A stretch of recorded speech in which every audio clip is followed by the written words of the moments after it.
Mentos fresh and full of life. Nothing gets to you, staying fresh, staying cool. With Mentos fresh and full of life. Fresh goes better. Mentos freshness. Fresh goes better with Mentos fresh and full of life. Mentos.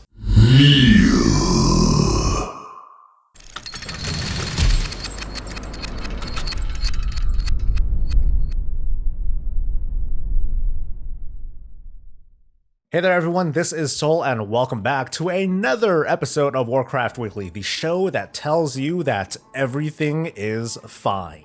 Totally fine. I'm having so much fire. I mean fun. Before we get our rounds, let's acknowledge these incredible people who help maintain the raw black coffee coursing through my veins. But let's also welcome our newest patrons, a dog video. Solid. This week is full of big starts. The Mythic World First race is in full swing. Darkshore, or Heroic Darkshore, will have been available for all players by now, and some video game came out, whatever. But the biggest story of this week, you can't miss this one, alright? Dunegorger Kraluk is up for a chance at an alpaca mount. Really? About? Yes. OMG, I must have it. Dunegorger is a world boss, meaning that after the upcoming raid resets, we won't see this world boss again for 6 whole frickin' weeks. So you, person on the toilet, with all those Korak's Revenge level 120 characters, I suggest that you put them to good use as soon as possible and give it a go for that sweet alpaca. Alright, let's get to the thumbnail story. Warcraft 3 Reforged is finally here. Released about a month later than its expected time frame, this remaster of the last Warcraft RTS rolled out to mixed results and really colorful reactions. It's not just the critics with the never-ending rage boners that fan the fires either, there's never a shortage of that, but numerous problems with campaigns instantly ending in defeat and crashes and other numerous bugs quickly dulled the release hype. Not only that, players quickly found that their expectations for this remaster fell far short of what was initially revealed. Or did it? Yes. This entire city must be purged. How can you even consider that? There's got to be some other way. Damn it, Uther. As your future king, I order you to purge this city. This entire city must be purged. What? How can you even consider that? There's got to be some other way. Damn it, Uther. As your future king, I order you to purge this city. This entire city must be purged. What? How can you even consider that? There's got to be some other way. Damn it, Uther. As your future king, I order you to purge this city.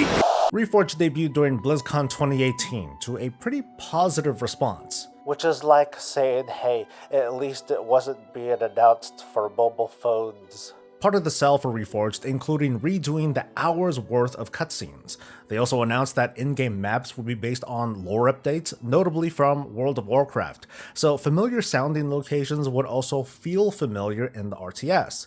New models and animations, and even updated voiceovers using a new script written by Christy Golden would have given more exposure to characters like Jaina Proudmoore or Sylvanas Windrunner. Whoa, we can't have Ian and his avocado toast team ruining the sanctity of pre-vanilla WoW. # no changes. Yeah, but Ian has nothing to do with Reforged, but you're not gonna listen to me at all, are you?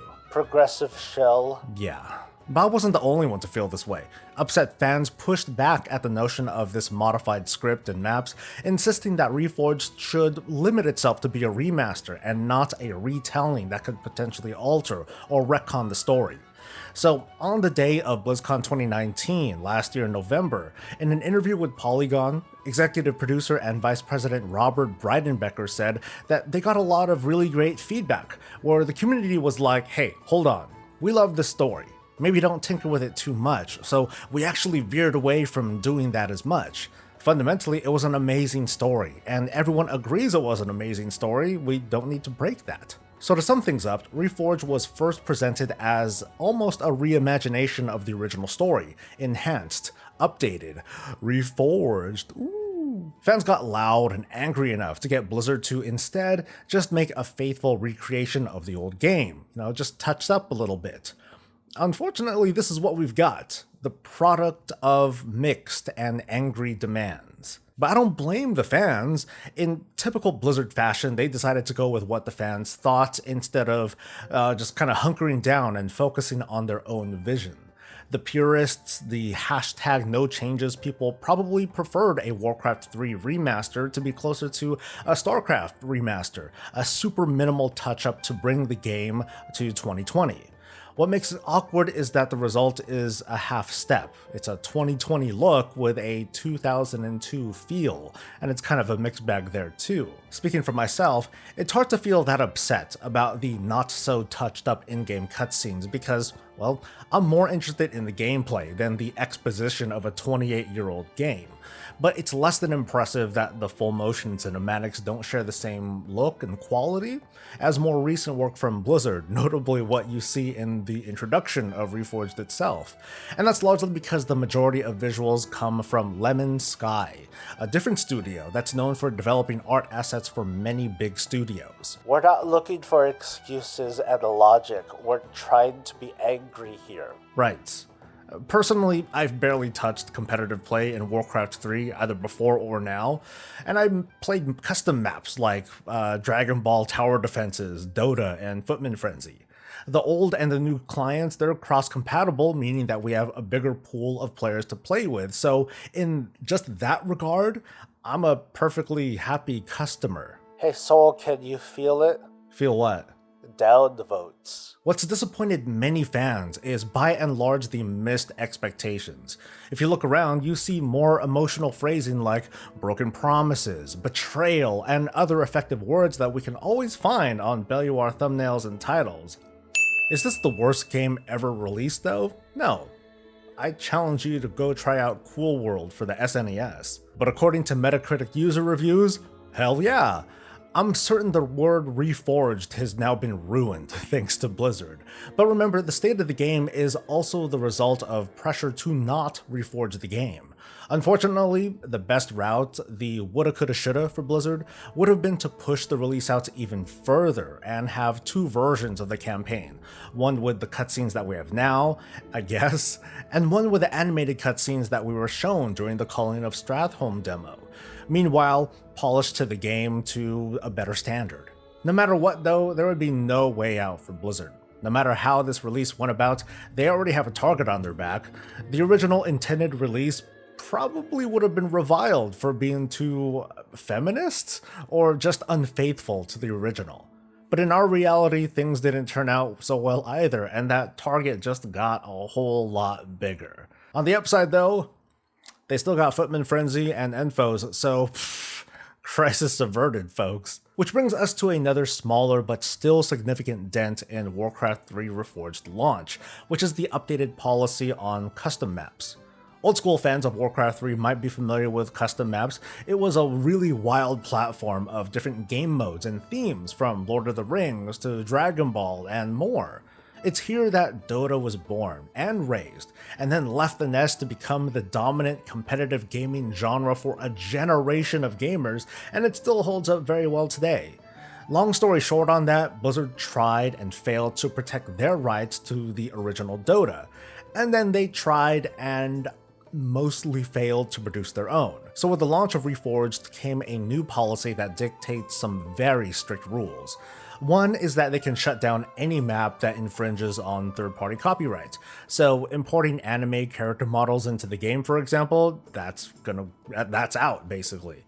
This has been an accepted thing around the industry these days because it's 2020. You gotta watch your backs. But the other added rule is much more draconian, I guess. Effectively, Blizzard owns every custom map created. They have full rights, they can exploit it, they can turn popular maps into their own standalone games if they wanted to.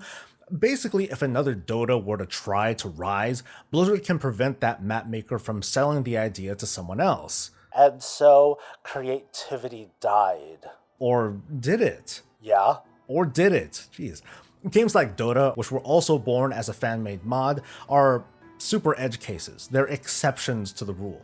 Blizzard is being extremely possessive with this new policy, but does that automatically kill the creative motivation to make things? Blizzard isn't preventing creators from taking donations to help them develop and maintain a map, just from monetizing them directly, as in selling them directly to players or to third parties, or giving them like a subscription fee of some sort. Map making is the old school way of demonstrating your prowess as a level designer.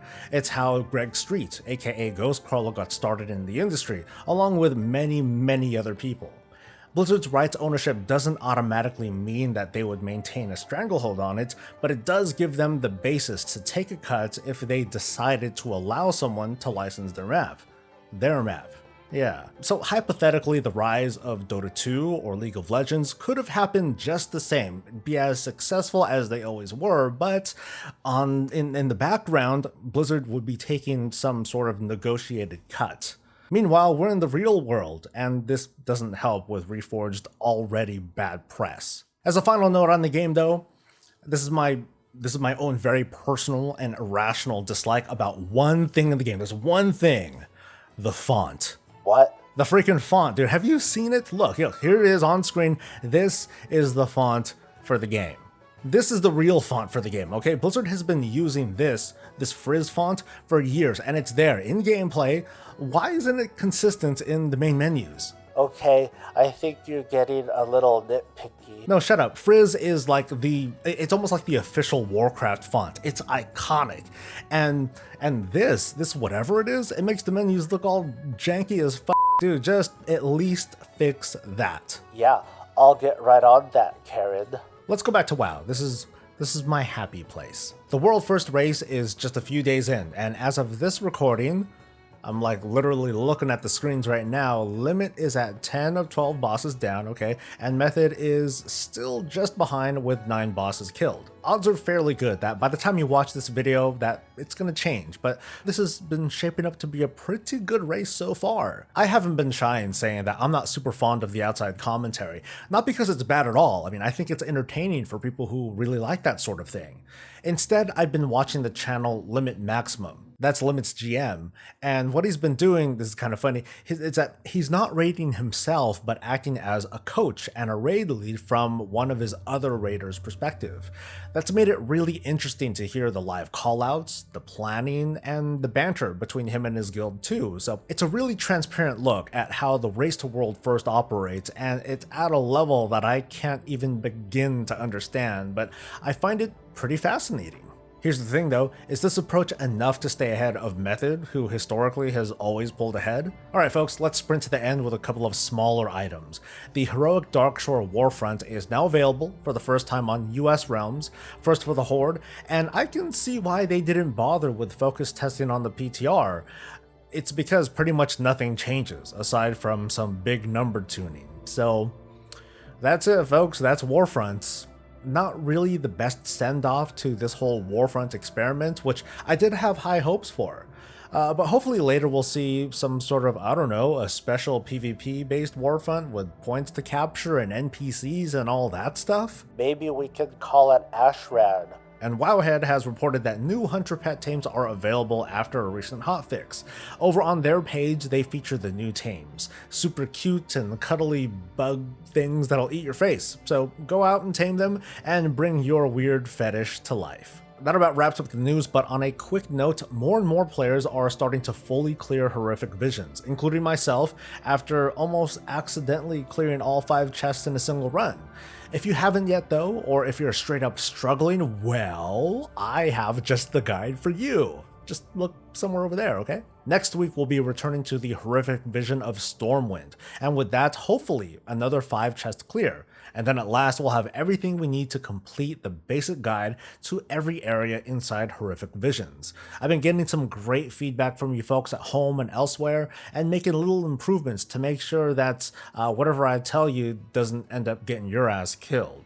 I got my ass killed. Did you put on your cloak? My what? So thanks for coming folks, and please don't forget to support the channel by liking the video and subscribing for more of this and all things Warcraft. We'll see you next week. Until then, stay safe, stay happy, and stay breezy.